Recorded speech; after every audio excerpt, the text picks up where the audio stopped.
오늘은 바보처럼 살지 않으려면 이라는 말씀 제목을 가지고 하나님 말씀을 나누도록 하겠습니다. 오늘 저희가 읽었던 이 시편 14편의 이 본문 말씀은 어리석은 자 그리고 지혜로운 자 이 두 부류에 대해서 이야기를 합니다. 제일 먼저 1절에 어리석은 자는 어떤 사람인지에 대해서 나오는데요, 이 어리석은 자는 1절에 나와 있듯이 하나님이 없다고 이야기하고 부패하고 행실이 가증하고 선을 행하는 자가 없다고 얘기합니다. 그리고 3절에도 보면은 이런 사람들은 다 치우쳐서 더러운 자가 되고 선을 행하는 자가 없다고 얘기하고, 또 4절에는 죄악을 행하는 자라고 이야기합니다. 이 어리석은 자를 히브리어로 보면은 나발이라는 이 히브리어 단어가 있습니다. 여러분, 근데 이 나발이라는 단어가 좀 많이 익숙하지 않습니까? 어디서 많이 들어본 성경의 인물이죠. 이 나발은 여러분들 잘 알고 있으다시피 이 나발이라는 인물은 다윗이 그의 군사들과 함께 도망자 신세가 돼서 이제 도망 다닐 때 이 나발이라는 인물을 만나는데 굉장히 큰 부자였습니다.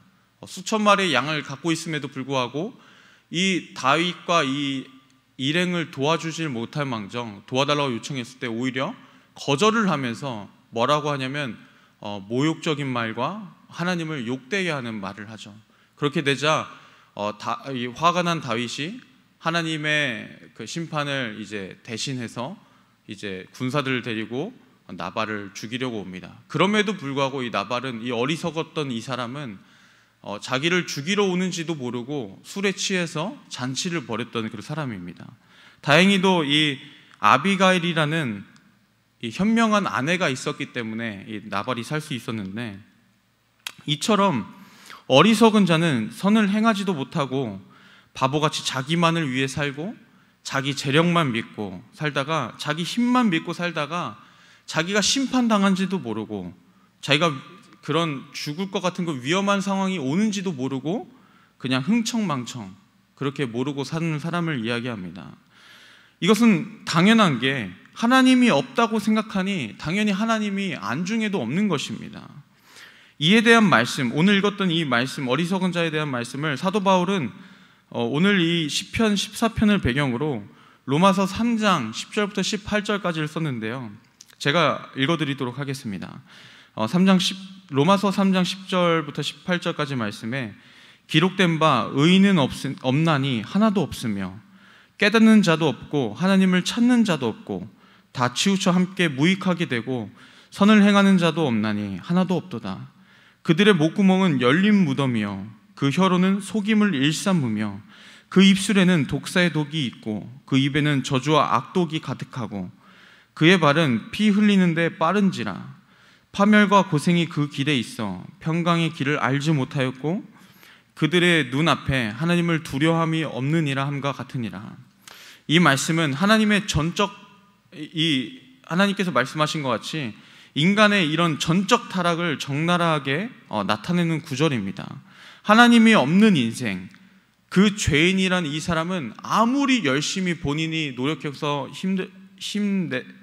힘내서 이제 살려고 해도 결국 그 인생은 하나님을 찾지 못하고 선을 행할 수도 없고, 당연히 그렇다 보니까 그 말하는 그 목구멍마다는 열린 무덤이고 그 혀로는 속임을 일삼고 입술에는 독이 가득해서 저주와 악독함이 가득하고 가는 곳은 다 피 흘리는 죽음의 골짜기이고 파멸과 고생만 있고 평강의 길을 당연히 알 리가 없고, 그리고 가장 큰 문제는 또 하나님을 두려워함이 없다는 것입니다.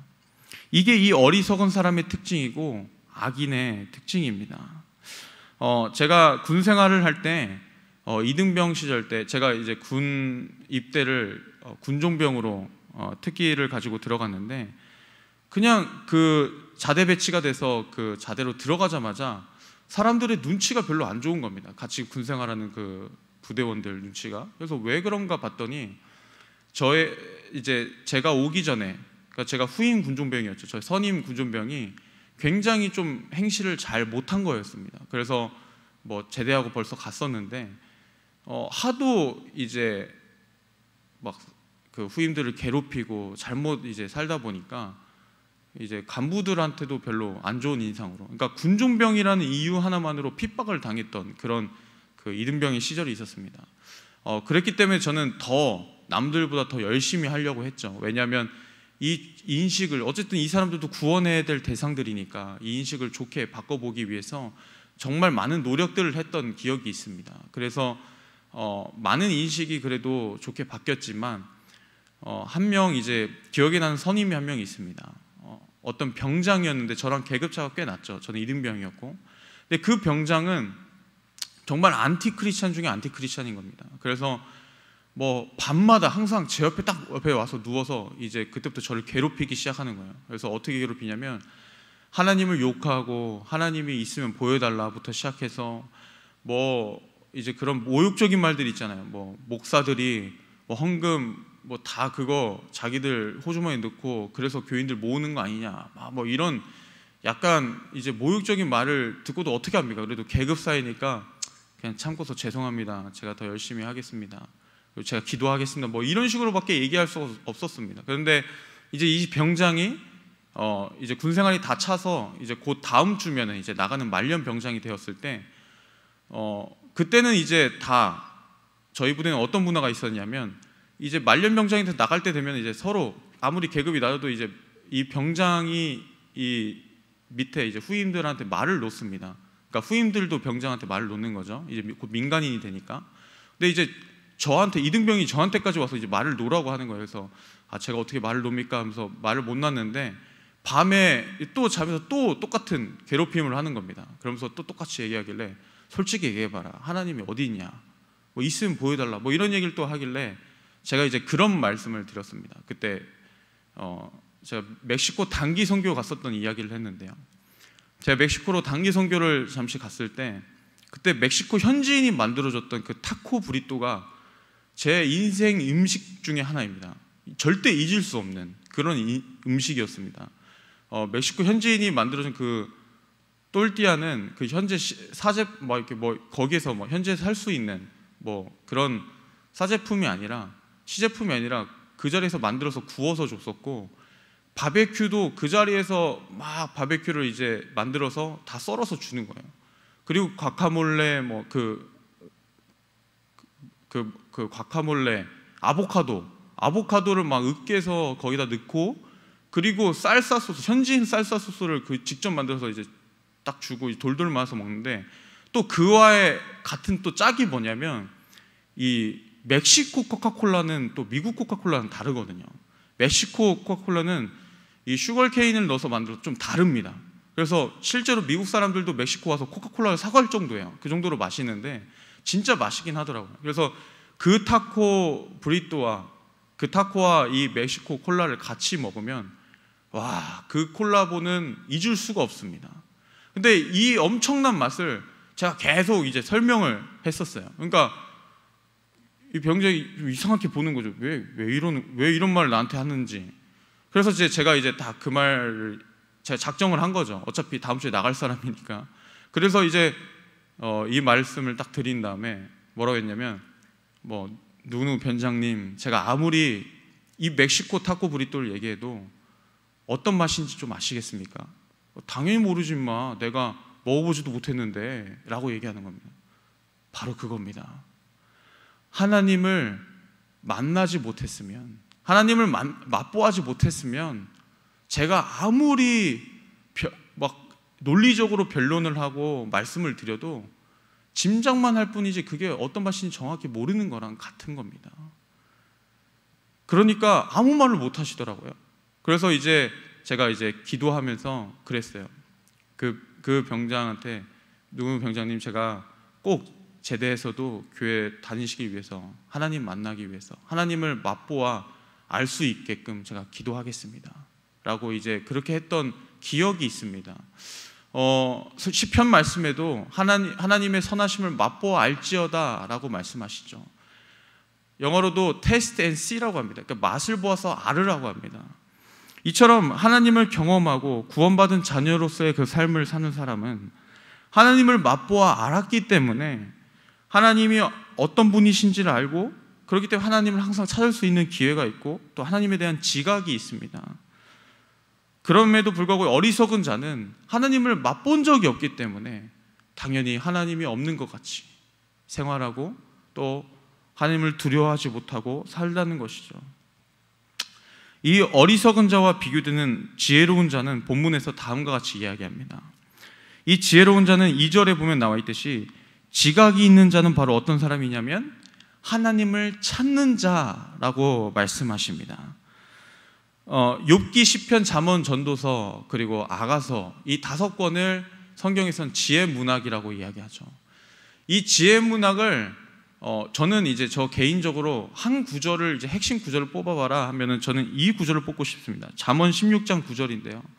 사람이 마음으로 자기의 길을 계획할지라도 그의 걸음을 인도하시는 여호와시니라. 아멘. 이 말씀입니다. 한마디로 내 인생은 내가 계획한 대로, 내가 뜻한 대로 되지 않는다는 것입니다. 제가 이제 전 교회에 이제 사역했을 때 연세가 80이 넘으신 장로님과 뭐 대화를 하다가 한번 이제 그런 말씀을 하시길래 제가 바로 이게 인생의 지혜구나라고 깨달았던 것이 있었습니다. 뭐였냐면 이 80이 넘으신 장로님께서 그러시는 겁니다.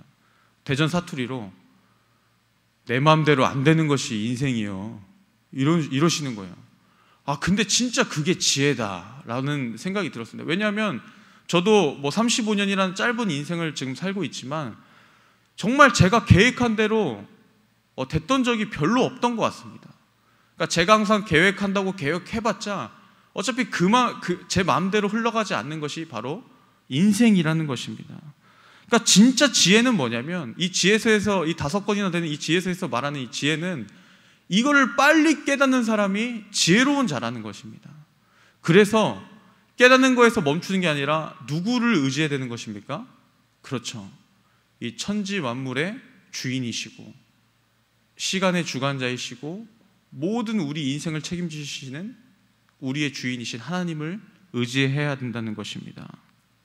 진짜 지혜 있는 사람은 하루라도 빨리 이것을 인정하고 하나님께 우리 인생을 맡기는 사람, 나의 발걸음을 인도하시는 분은 여호와이시다라는 고백으로 매 순간 나의 발걸음을 하나님께 맡기는 사람, 이런 사람들을 바로 어리석지 않고 지혜 있는 사람이라고 얘기하는 것입니다.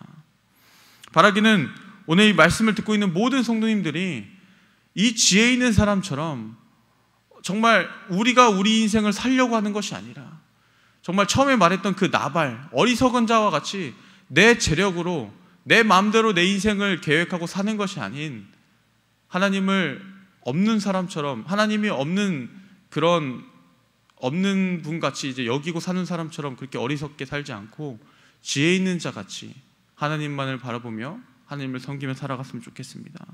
마지막으로 지혜 있는 자는, 지혜로운 자는 바로 6절에 나오는 가난한 자입니다. 여기서 6절에 보면은 어리석은 이 세상에 속한 사람들은 가난한 자의 계획을 부끄럽게 한다고 합니다. 야, 너 따위가 뭘 알아? 뭐 이런 가난한 사람들을 부끄럽게 한다는 거죠. 그런데 오직 여호와는 이 가난한 자의 피난처가 되신다고 하십니다. 얼마나 큰 복음입니까? 그렇다면 이 가난한 자가 누구입니까? 바로 마태복음 5장의 8복에 나오는 심령이 가난한 자와 같은 의미입니다. 라이프 성경사전에 의하면 이 심령이 가난한 자는 자기를 부인하고 오직 하나님의 도움으로서만 생존할 수 있다고 전인적으로 고백하는 사람이라고 정의합니다. 그러니까 아무것도 내 자신을 내세우지 않고 자신을 비워서 전적으로 하나님이 내 자신의 주인이시다라는 것을 고백하는 사람. 그렇기 때문에 이 가난이라는 것은 재산이 조금 없는 것, 그러니까 빈곤에서 그 물질적인 빈곤을 가난이라고 얘기하는 것이 아니라 전혀 내 소유 자체가 아예 없는 사람. 왜냐하면 하나님이 주인이시기 때문에. 그러니까 내 소유의 모든 것의 주인은 하나님이시기 때문에 하루하루를 하나님의 도우심이 없이는 절대 살아갈 수 없는 사람.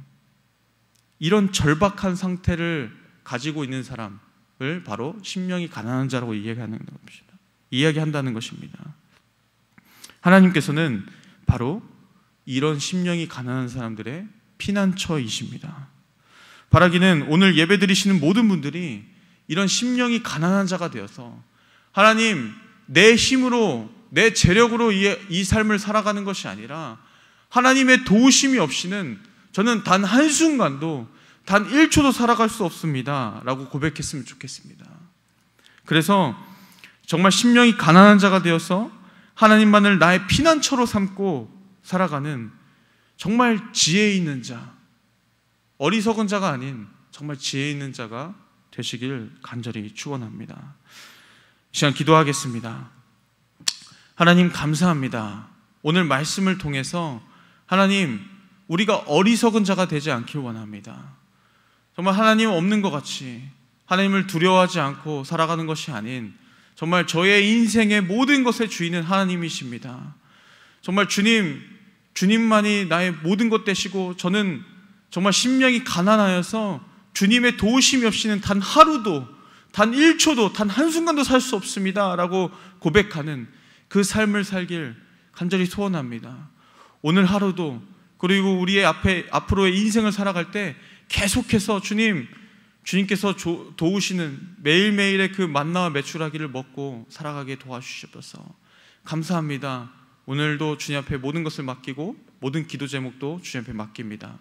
기도하며 나아가는 모든 성도님들 가운데 주님, 모든 기도의 응답으로서 협력해서 선을 이루어 주시옵소서. 감사드리며 이 모든 말씀 우리 주 예수 그리스도의 이름으로 기도합나이다. 아멘. 오늘 말씀을 기억하면서 이 시간 두 손 높이 들고 각자의 자리에서 이 시간 주님을 부르짖고 기도하시다가 각자의 자리로 돌아가시겠습니다.